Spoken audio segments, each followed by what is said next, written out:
We like our senses, our interface to the world. Without them, we'd feel like we barely exist. It's scary to lose one. We rely so much on them.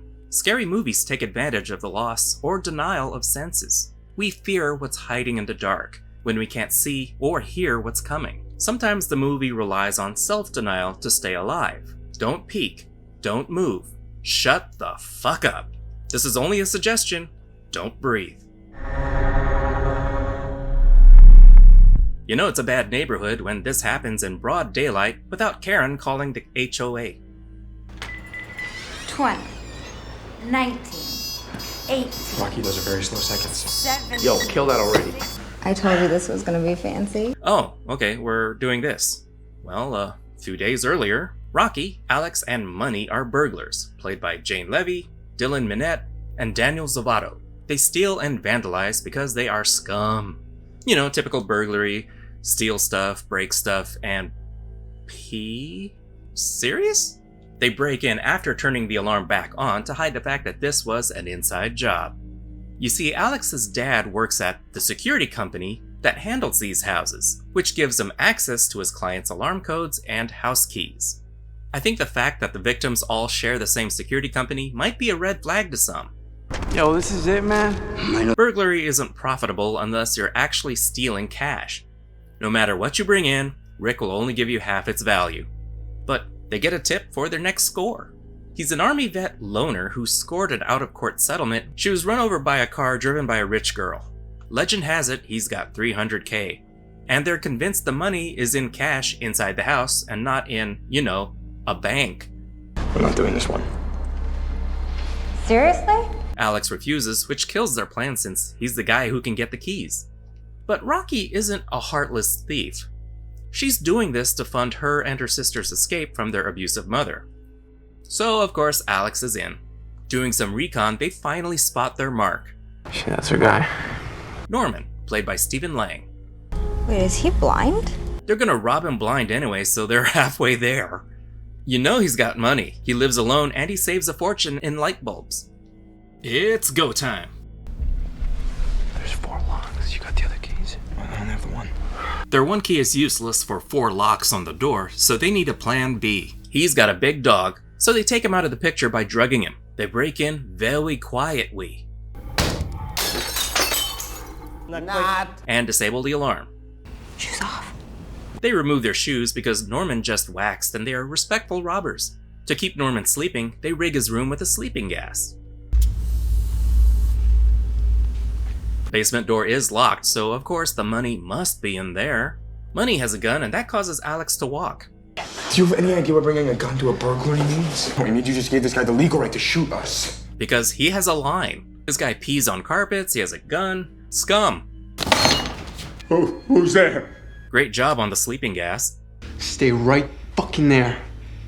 Haven't you seen Book of Eli? Blind people are deadly.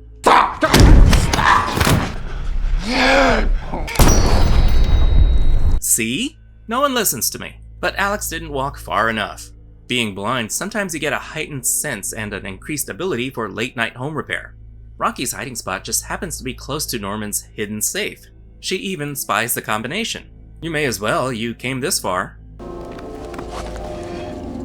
Getting out is the hard part. Bars on all the windows, multiple locks on all the doors, and Norman already sealed their way in. With a guy like this, every loose floorboard is out to get you. The only unlocked door leads to the basement, and hopefully to that barely locked outer door. Norman finds 2 sets of shoes and realizes there is another burglar, or this guy wore shoes on his hands. He checks his safe again and finds his cash and Pokemon cards are now gone. Down in the basement, Rocky makes a new friend. Somebody's seen 9 to 5. This is Cindy Roberts. This is the woman who accidentally killed Norman's daughter and has since gone missing. We have to get her out of here. She's from a rich family, so why not?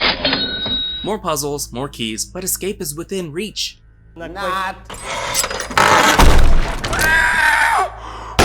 Hey, did you have that bullet hole when we got here? Well, so much for rescuing her. Nobody likes to lose a prisoner after devoting so much time and energy. Time to dust off that Craigslist ad. Lights out to even the odds. They only adapted the dark. He was born in it. And this is the loudest darkness I've ever heard. I almost said ever seen. That really doesn't fit. Marco. Polo. Oof. Meanwhile, I can't walk to the bathroom at night without stubbing my toe 3 times and almost stepping on a cat. Great, now we're deaf too. Surprise, heavy breather! I didn't survive a tour of duty in Desert Storm and the Event Horizon to let some punk rob me. Improperly secured shelving. The supervisor's gonna fire someone right after they post this on YouTube. Okay, let's go, this way. They make it out of the basement, but they're not out of the woods yet. Woof, got any more of that tranquilizer? Woof. No, sorry. You holding out, man? No, really. Come on, baby. I need a hit. I'll suck you. Unable to unlock the plethora of locks on the door, they hide upstairs. Norman grabs his own gun, the one things these scumbag kids hadn't stolen. What are you doing? I'm pressing the panic button. If I manage to get in range, the system will call 911 and the police will... No! They have a shot at activating the alarm to call 911, but the risk of going to jail is too high. They're gonna prefer jail, believe me.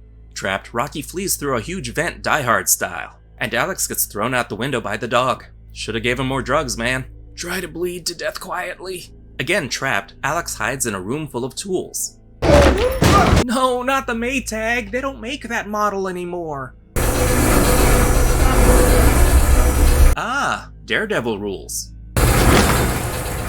Damn you, off switch. Alex gets knocked down next to Money's dead body. Fitting that they go out together like buds. And Rocky's not safe yet. The dog is right behind her. Oh God, it's moving right towards you.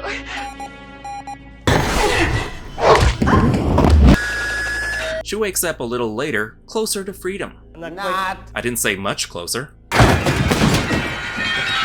Rocky wakes up again, this time imprisoned in Cindy's place. None of this is gonna bring your daughter back. Norman has a plan for Cindy's new understudy. Cindy took my child away from me. She taught me fair. But she gave me a new one. Oh, that's only fair. Say what? Meanwhile, Alex is alive because the blind guy stabbed the wrong body. If I had a nickel for every time I stabbed, is that too much? I see Norman shops a lot of Adam and Eve. What's cooking, Norm? Is that what I think that is? It is.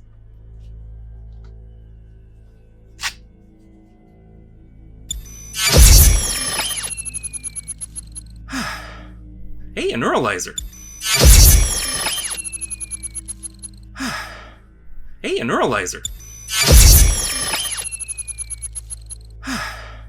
Hey, a neuralizer. Piece of shit. Jesus, how long has he been collecting all that? No wonder he's blind. Ew, there's a hair in it. Send it back. He's like a fertile Leatherface. Just as he's about to baste Rocky in his own juices, Alex arrives.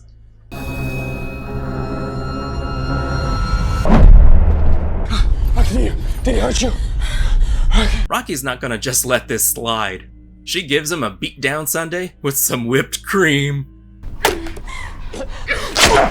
I should eat more pineapple. How's that taste? It's not bad. You're missing out. Please don't tell my friends what just happened. Get out of my house!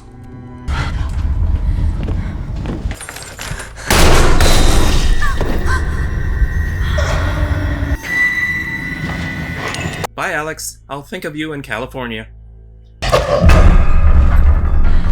Ooh, everyone forgets the dog. She makes it into the car, but the bag is outside with Cujo. Come on, Dingo, eat my baby. She tricks the dog into the truck and locks him in. Ooh, I can't get caught in here. I still have drugs in my system. She's safe now. I need to make a new supply. You know how many Baywatch marathons that took? Rocky, this is your spirit animal. Use the Force or some shit. Or just call the damn cops already. Fine, let's call the cops.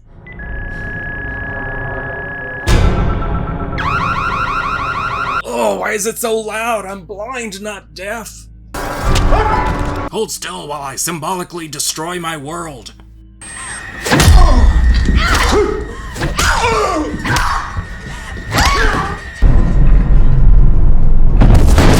Take the money and effing run. They got a white girl running away from a burglary? Yeah, she's probably alright. Haha, commentary.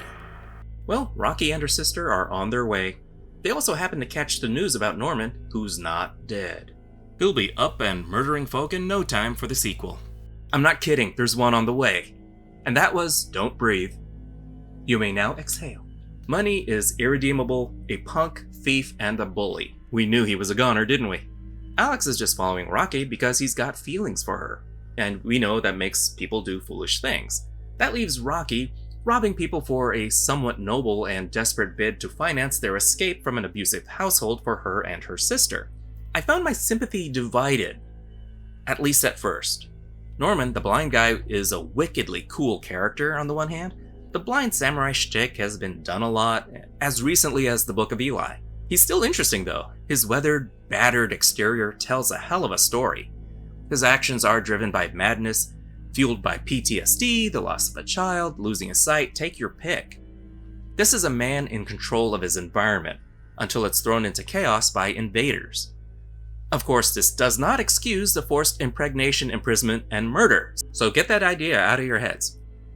At times he seemed almost superhuman, too unbeatable, too omnipresent. It took me out just a little. Is he a blind man or Jason Voorhees? Still, they show some vulnerability, so he's human after all, just a really tough bastard. Something this actor has always been able to portray. The movie is very bleak, claustrophobic. It's dark, without being too hard to follow.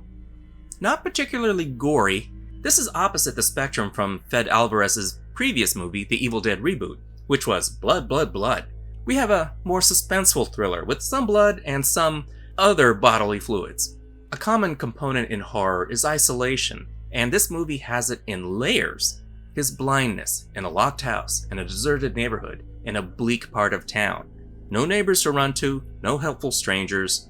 Plus, our protagonists are criminals, so that takes calling the cops off the table. They are on their own. Some parts are a bit over the top just to shock the audience, but that doesn't mean it failed. It's just gross, man.